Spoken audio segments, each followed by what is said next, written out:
Welcome to Extraterrestrial Reality. Today we got a couple of different things to talk about. Later on, we're going to talk about this weird case from 1967 where some teenage kid photographed this weird object hovering outside near his house, and then 6 years later, men in black showed up and wanted to try to get the picture from him. We're going to talk about that one later. But we're going to start off with this new memorandum that's from Dr. Stephen Greer, which I must say I find hilarious. I gotta say, I really find it amusing. It's just very funny to me. To me, right, Stephen Greer, I have trouble trusting the guy for a lot of different reasons. Like, I mean, for the amount of money that he charges people, like almost up to upwards of $1,000, you know, for people to go sit in the desert somewhere to see lights flashing in the sky. And they're required to sign non-disclosure agreements and all that kind of thing. And it just seems like a money-making venture for, you know, to me. That's what it seems like as someone on the outside looking in at that. It looks like just someone who's out there to turn a buck. And that's one of the reasons I have problems with Stephen Greer, because he's solely in this for the grift. That's what it seems like to me. But he wants to keep his name out there. He wants people to know out there that he and no one else is as smart as he is when it comes to this topic. That's basically what he wants people to think. And recently there was a letter that's been being shown online. It was released to the public recently. It was a letter that Greer had sent to the new presidential administration, the Donald Trump administration, a month ago. And anyway, let's check out this memorandum. It was sent on February 9th of 2025 to President Donald Trump from Stephen Greer, director of the Disclosure Project. And it says here, by the way, before you go on, I got to say this letter is, I mean, there's some things in here where yeah, it sounds like a good idea, right? But then when you reach the end of this, you just see how arrogant this guy is, how pompous Greer is, and how he presents himself. And this is why I think a lot of people in the UFO community, unless you're like really, really drunk on Greer's bathwater, most people see right through this, unfortunately. Actually, to me, right, he makes this whole thing, he makes it look bad these days, right, when there's some of the things that he says and the way he carries on and everything, to me, right, it gives the UFO community a black eye. That's how I see it anyway. But that's just me. It doesn't make me right. I know a lot of people out there have their own opinions. I'm just giving you mine. But anyway, here's this memorandum. It says, since the 1950s, the UFO/UAP subject has been handled by a corrupt deep state transnational organization whose power has grown to a level that it is an imminent threat to national security and international peace and security. This organization is a hybrid of unconstitutional deep state and government compartmented operations and corporate special projects. It has reverse engineered non-human intelligence craft and is operating man-made advanced technologies at parity with NHI technologies. These human technologies are currently being used in a number of criminal operations, including assassinations, abductions, human/drug/weapons trafficking, embezzlement of United States government funds, acts of treason, and have the capability to simulate a fake alien attack at any moment. Now, let me just stop there before we continue. I just want to point out all the different things that he's saying here. He's saying that right now, basically what he's claiming here is that the secret control group, which has been operating since the 1950s, he knows all about this thing, right? All about it. He knows absolutely all there is to know about it. He's the foremost authority, according to him. And they've been responsible for assassinations, abductions. This is one of the things that he's making this up. I know that he's a liar, right? This is why I don't trust Stephen Greer, because I had an encounter with one of these creatures when I was a kid in the 1970s, and I could assure you, whatever that creature was, there wasn't some guy from the United States government standing outside underneath a light pole with the remote control making this creature move through my bedroom at night. Let me just put it to you that way. And how many tens of thousands of other people have been abducted by these creatures? When you look at this guy, right, and you look at the fact that he's making these claims, basically he's raw alien side for some reason. Like he acts like he knows that they're here for a good purpose. I don't know how anybody knows that. He doesn't know that. He does not know that. Nobody knows that. He does not know this, right? And I'm not sure how I don't know how anybody could actually know the full truth about what's going on with these creatures. I just don't see how that's possible. I mean, even if you're someone in the secret control group, you're not going to know everything. You're just not. It's going to be impossible for him to make these kind of statements, basically to say that the government is responsible for alien abductions. That's absurd. That's absolutely absurd. Go tell that to all the people that have been abducted by aliens over the years, that have been terrified by these things. It has nothing to do with people working in the government. Nothing. But that's what he wants to try to tell people. And he's also saying that this group is, and they might be responsible for assassinations. That's something that's possible for sure. Human drug weapons trafficking. I don't know. I mean, would they be if you had that?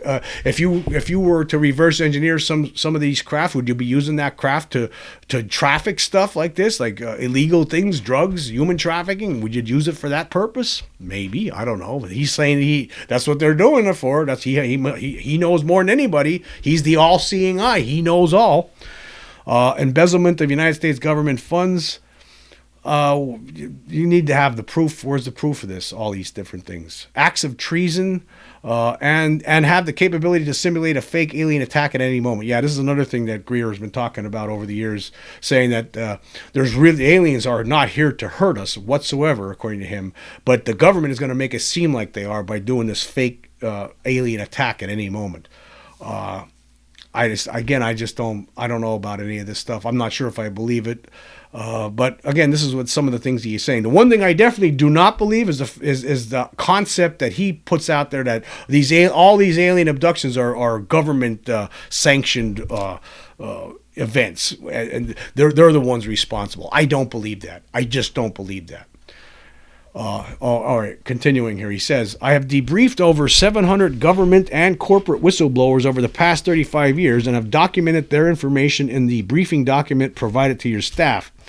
And he goes on to talk about these following executive orders are urgently needed. And he says, number one, explicit whistleblower protection specifying both legal amnesty and personal security. Well, there's already some of that ongoing right now. I mean, we have some whistleblowers that have stepped forward because the regulations have allowed this for them to speak. Now they can't completely tell everything that they know because of the classified nature of some of the information they have to share. So they can't they can't tell all about it. But there are efforts have been in the works over the past few years now to make it easier for whistleblowers to talk about what they know.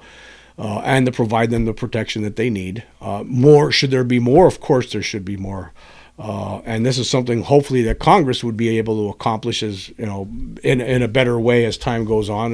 They really didn't get a chance to pass that UAP Disclosure Act that they wanted to. They wanted to include that as part of the National Defense Authorization Act for 2024 and then for 2025, and it didn't really work out yet to this point. But he's saying that an executive order is needed now to do this. Okay, if that will help, I don't know. Maybe it would, maybe it wouldn't. I really don't know. I can't say, but whistleblowers should be extended all the protections possible. That's for sure. Number two, an executive order authorizing a TSSCI SAP with significant funding currently configured under law enforcement to stand down these illegal operations, and especially the illegal use of electromagnetic pulse weapons currently being used against NHI craft, as these actions imperil the future of humanity. So basically what he's saying is that we need law enforcement. Money needs to get thrown at some law enforcement, and that law enforcement needs to be used to stand down this secret control group, which is operating illegally. And not only that, but according to Greer, they're using EMP pulses to knock down NHI craft, and which in turn could put humanity, into the target here of the aliens. That's according to him. Again, I don't know. I don't know if any of this is true. I just don't know.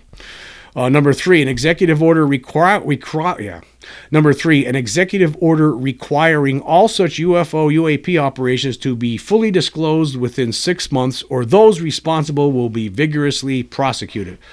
Well, there have been efforts. That was, again, that was something that was part of the UAP Disclosure Act, which never got really never was fully passed.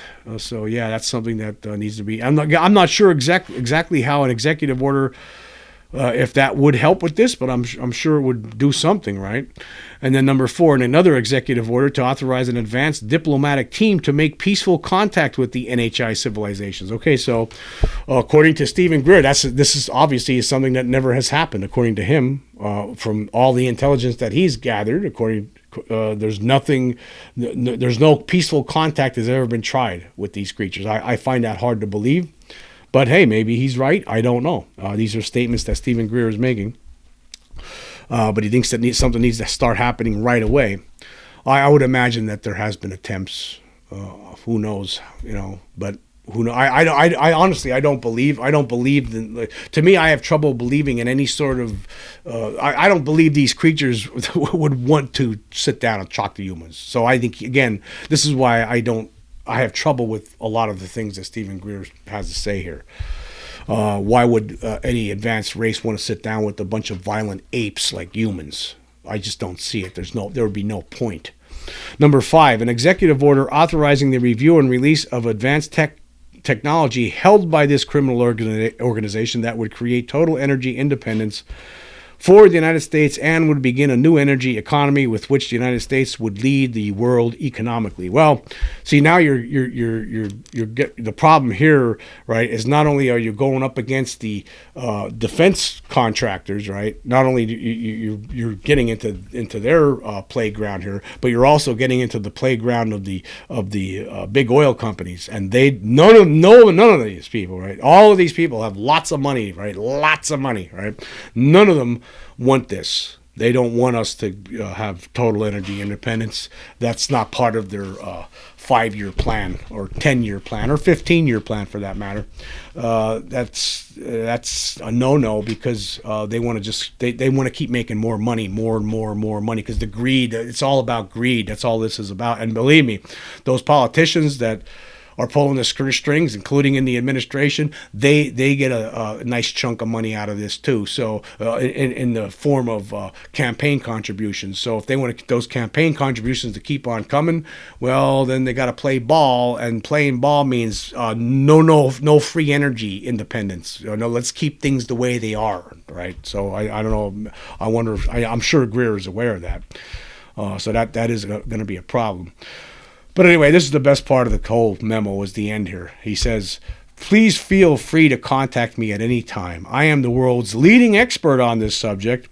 There is not a distant second. I will provide any assistance, advice, and evidence that you and your administration require. Wow, I'll tell you what, that is the height of arrogance right there. The height of arrogance. I mean, why was it necessary to use that second sentence there? I mean, it's incredible enough, the fact that he makes this statement. I am the world's leading expert on this subject. Right? That's one thing, just to make that statement in itself, right? But no, he has to add it up. There is not even a distant second. So everybody out there, right, if you fancied yourself as standing right there on the precipice with Stephen Greer, well, guess what? You're not even close, buddy. You're not even close. None of you guys are. Stephen Greer, according to his own brain, he is the world's leading expert here, and nobody comes close to. There's not even a distant second, according to Stephen Greer. See, this is the kind of arrogance and idiocy and stupidity you expect from the human race, right? When it comes to anything. Right, so this is why you can't. This is why aliens wouldn't sit down with the human race. Of Stephen Greer, because of people like Stephen Greer. Too. Look at the pompousness here, the arrogance, the stupidity, the idiocy to make a statement like that. Maybe he thinks it's going to work well in this kind of administration, because that's how they talk, right? Sometimes, and only the best people, only the best. Maybe that's a way to break through here, but I don't think so. To me, it comes off as pompous arrogance and totally unnecessary, unneeded, and I don't trust this guy. That's where I'm at with it. I don't trust Stephen Greer. What do you think? Do you trust Stephen Greer? I don't. I guess we'll just leave it there, leave it at that, because there's really not that much more you can really say about this guy. I mean, I think this letter says it all. I mean, again, there's some things with Stephen Greer that I agree with him, of course. I believe that there's a cover-up. I believe that there's a control group. I believe it's illegal what they're doing. Do I believe all these other things that he has? See, that's the whole problem. That's when you start mixing too much stuff up. I think what he's doing here, he's mixing up some truth with lies, and then it all becomes garbled, right? And lost in translation, and it just makes it really hard for anybody to take this guy seriously. I can't take this guy seriously. I just can't. I am again. This is all you need to know about him. This is how he ends his letter here. I am the world's leading expert on this subject. There is not a distant second. I mean, that's what do you do with that? What do you do with it? It's just pure stupidity, pure arrogance, so many different things, all in one. And I don't trust him. Just don't trust him. I find it hilarious, actually. That's what I think. That's funny what he says there. He's not someone to be taken seriously. Obviously, how could anyone take this guy seriously? I can't.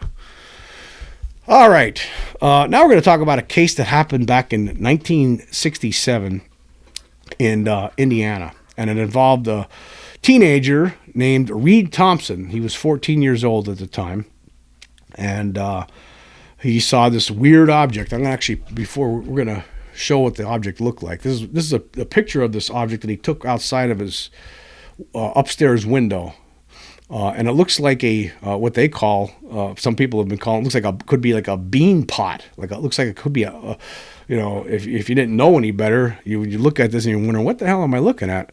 And it looks like this object floating around the tree branches outside of his home, and it looks like it could be a bean pot. And anyway, I'm going to read a little bit of an article here. It says, Reed's encounter with the unknown.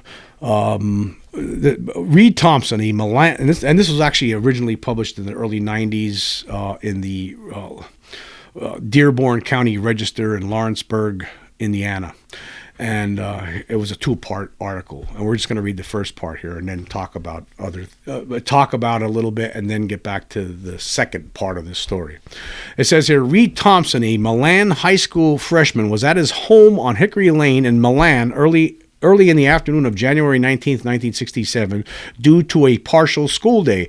Thinking he saw a light outside where none was supposed to be, he realized that a silver-colored object about 200 yards away was moving slowly toward the house. The object was about 20 feet off the ground and was moving at about the speed of a walking man. Later, it was estimated to have been approximately 7 feet in diameter and 5.5 feet high. It has tiny portholes. Reed succeeded in taking a picture of the object through a window. I have seen and examined this picture. Reed also snapped several more shots with his camera, but only the one picture was obtained. Reed phoned his dad, Bill Thompson, owner of the Milan Furniture Factory, who suggested that the state police be contacted. The thing followed ground contour and seemed to float along. It did not touch any trees, and no broken branches could later be found. Months later, however, it was discovered that the tree limbs in the object's path were dead. In fact, every limb that had been within 10 or 15 feet of the moving object had died. I talked recently with Jim Turner, who was a neighbor of Reed's in 1967, and he told me about this strange fact. He witnessed the discovery of the dead branches. That same day, 2 girls in Dillsboro, which is another nearby town, reported seeing an object like this one. Could it have been the same object? If either of these ladies read this and would like to verify this part of the story, would they please call the register? In addition, there was a report that similar sightings occurred at Corydon and Bedford, Indiana. Reed remembers that this was mentioned in the Indianapolis Star. The Indiana State Police investigated, and Reed was questioned. The initial report was taken by Jim Harris. Trooper Harris came back later after the film was developed and spent considerable time with Reed and his parents. The Air Force sent investigators from Dayton, and there was an investigation by Dr. Robert Lowe from the University of Colorado, by the way, who was part of the Condon report. He was working with Condon in the late 60s on that report. He analyzed Reed's negative. Reed was visited by Frank Edwards, author of several books on strange phenomena, yes, including this book right here, Flying Saucers, Serious Business, which I've been reading lately, again. And also, it says here, he was also visited by Don Worley, an author and investigator for Aerial Phenomena Research Organization, or APRO. I have examined a copy of a 5-page report signed by Don Worley and dated February 7th, 1967. His report narrates Reed's story in detail and includes some technical findings, including speculation that the object emitted electromagnetic radiation. This may have produced the colors seen on the film, which showed as dark gray, even though the object originally appeared to have a silver color. In his conclusions, Worley stated, among other findings, that the photo was judged to be genuine. Worley concluded with this declaration: the object is unidentifiable. Reed Thompson captured its close-up, detailed image on film for all posterity. And anyway, we're just going to go back to this other article here where it shows this object here. This is very strange. I looked at it. I did some close-ups of it. It's really can't get much out of this picture. But apparently, there were color pictures taken too. And according to this article, we'll get into that a little bit here. Now, this guy Reed Thompson, he passed away in 2019 at the age of 66. And then this other UFO researcher, Don Worley, he's also passed away. So there's a lot of the people involved are no longer with us. So all we're ever going to get out of this is what we have, but I still think it's fascinating, and I'd like to know whatever happened to any of the color pictures, because that's what I want to talk about here. It says here, feeling shaken by this strange event, Reed took a color photograph. Only a black and white version is available. Of the UFO standing 5 feet from his window. Attempting a second shot, he accidentally double exposed the first two, so he ran up to his bedroom window and took one clear picture before the object retreated into woodland. Here's that picture. This is the picture that we're talking about here. But apparently there was other pictures of this, including a color one. And let's read about that here. This UFO investigator, Don Worley, he saw the original color image, apparently. And here's what it states about that. It says, upon examining the original color photo, Worley, also now deceased, noted that branches and trees were reflected on the UFO's left side, which had a glassy, highly reflective surface. This confirmed it was airborne and beyond Reed's tampering. More disturbingly, he swears that at the top of the object there is a faint shadow of a being's head and shoulder. Can anyone on ATS spot this in the black and white version? And the article's above top secret ATS, that's the name of this website. And they're asking if anybody could spot this in the image. And I could not. I mean, you could look at this picture and of course, you could zoom in on it and you could look at it really close. I don't know what you could see in there. I mean, is it, you could see pareidolia. That's probably about it. I mean, you could see images if you want to see faces, but I just don't know. There's just not enough information in the photograph to make out anything like that. But hey, who knows? There could have been something in it, right? There could have been an alien being sitting in there for all we know. We just don't know. Anyway, shooting over to this article that was written by Don Worley before he passed away. This is what he wrote about this event and what happened afterward. 6 years afterward, actually.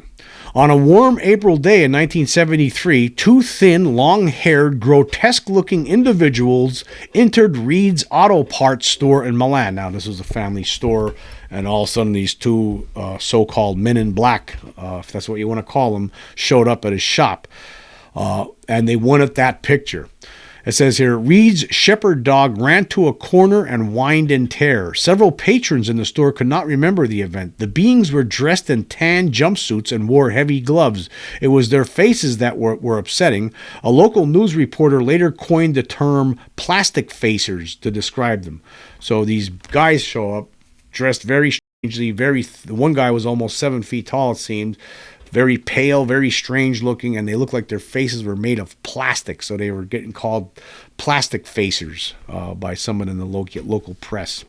One of the creeps, speaking in a mechanical monotone voice, and knew exactly when Reed had taken the UFO photo. He demanded the photo and negative immediately. Being of a stubborn nature, Reed replied that the photo was in a bank vault and would stay there. Plastic Face said it didn't matter, they would get it anyway. Meanwhile, a man named Kraft, a friend of Reed's, had hurried outside to see the car in which these these weirdos had come. It was a 1969 bright yellow Buick LeSabre. Peering through the dark glass, Kraft was stunned to see that the auto had no steering wheel or seats. As the creeps neared the car, Kraft's elbow brushed one of them, and this seemed to disturb it. Kraft died 2 years later, and 2 autopsies failed to find the cause of his early demise. Reed had hoped his strange visitors were gone, but as he was en route to the welding shop, he caught them in his rearview mirror. He was in Versailles, Indiana.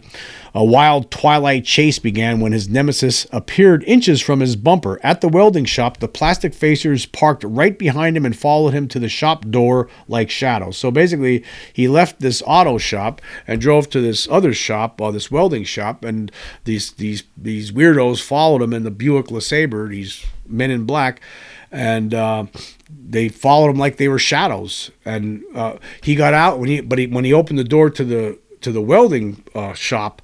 A blue arc welding flash came out of the door, emitted out of the door, and that's all of a sudden these weirdos disappeared along with their car. Reed looked around and was shocked to see that the unwelcome pair and their car had vanished. Reed Thompson had his share of abductions. His exits and returns at the hands of the aliens are phenomenal. He is no stranger to scoop marks, puncture marks, gray alien faces, debilitating accidents, and ill luck in general. Big black Cadillacs or Lincolns might be thought to be out of place in quiet Milan, but Reed and his friends have seen them usually following at a distance.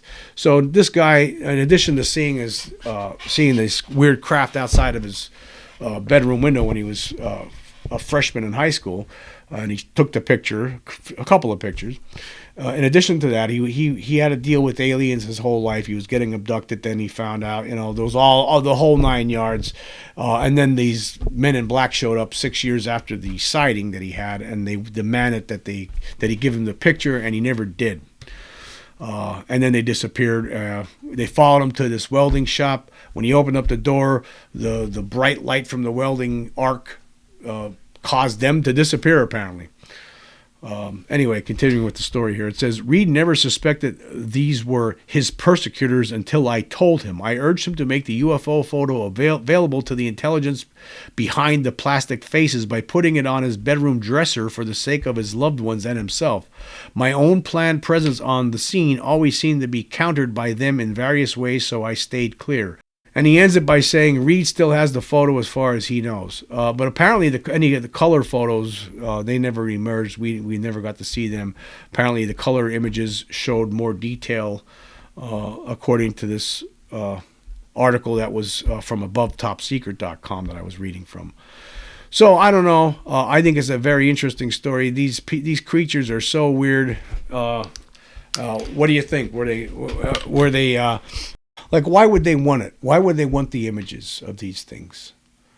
Like, it seems like they're always like men in black. I mean, you have to wonder, are they perhaps government agents just acting weird in an effort to get any sort of, because they want to make sure that the proof doesn't reach the public? I mean, is that what it's about? Could be in some instances that might be the case. I don't know what the story is with this case here. It's very strange. I don't know what to make of the UFO itself. I mean, it's just not your standard looking, your standard kind of UFO. I mean, like others have stated, it looks like a bean pot. I mean, what else could you say about it? It just doesn't look like. And the weird thing is that according to Reed, I mean, to him, it looked like a silvery object. It didn't look like this. And one of the weirdest aspects to the whole case was during this whole time that this thing was in the air, he heard what sounded like a diesel train. Here's what it says here. While living in Connersville, Indiana, between 3 and 4 p.m., Reed was home alone after school watching TV when he heard what sounded like a diesel train engine. There were rail tracks nearby, but no train. Instead, he saw a strange light in the sky 200 yards away as winter daylight slowly drained away. Similar lighting to the recently released Calvine photo from August 1990. The UFO was over a house with a red roof, level with a TV antenna and electric wires, before moving behind woodland toward a valley and vanishing until it returned, moving at a walking pace. Feeling shaken by this strange event, that's when he took the color photo. But what is this thing? It measures 6 feet by 8 feet and it moved 10 feet above the ground and made angled turns around trees. Reed ran outside and watched it for 5 to 7 minutes until it disappeared over a pine and some fir trees. But it's important to note that the equally strange diesel train sound also stopped at that point. A most peculiar aspect is that the level and nature of that sound remained constant throughout, regardless of distance. I have never known a case boasting such a sound before. Well, yeah. Now, I've heard of a lot of cases with a lot of strange sounds, including one of my own cases, my own experience with one of these creatures. I heard a buzzing sound, and that lasted the entire time that creature was in the bedroom, and that was a 20-minute long ordeal. You have to wonder why was this thing making a diesel sound, a sound of like diesel trains. There's just so many different weird things about this. Who knows? We have no idea. This is one of those stories. It comes with some evidence. The picture, but that even opens up more. It seems like more questions or creates more questions. I mean, it's one thing if someone sees a flying saucer, but it's another thing when someone sees this kind of an object floating around in the sky, and it's making sounds like a diesel train, and then it disappears, and then 6 years later, men in black try to come to your place of business, and they try to get the picture from you for some reason. After 6 years, it just doesn't make any sense. You have to ask yourself. There's a lot of different questions here, and we're not. And actually, the idea that it was making it sound like a locomotive train engine, a diesel engine, just further makes this even more mysterious to me. So I really don't know what the answers are when it comes to this case. It's just a very weird case. These beings don't act the way we would act, I guess. They act in ways that make no sense a lot of times, and I guess that's what we should expect. This, right? This is what we should expect when you're dealing with an intelligence that evolved somewhere else, probably completely divorced from anything that we're used to. I guess this is what you get. You just get when you have contact with these creatures and their craft. Sometimes you just the details of these encounters have you asking more questions than there are answers. It's mind blowing to me. But anyway, maybe Stephen Greer knows. Maybe he knows exactly what happened. Maybe what this wasn't aliens, but it was the government. And they were pulling a stunt, trying to make this guy, Reed Thompson, and his family believe that he's getting abducted by aliens when really it's not. It's the government doing it. Maybe Stephen Greer has all the answers for this. We should ask him. Because again, he's the foremost expert on this. No one even comes close to coming in second place when it comes to his intelligence level. When it comes to these beings. So maybe we should be all directing all of our questions from here on out to Stephen Greer. I'm sure he will furnish us with the correct responses, the correct answers. He knows everything, more than we do, more than I do. I mean, his brain is, big, real big. The best. Anyway, I want to say thank you all for joining me today. Until next time.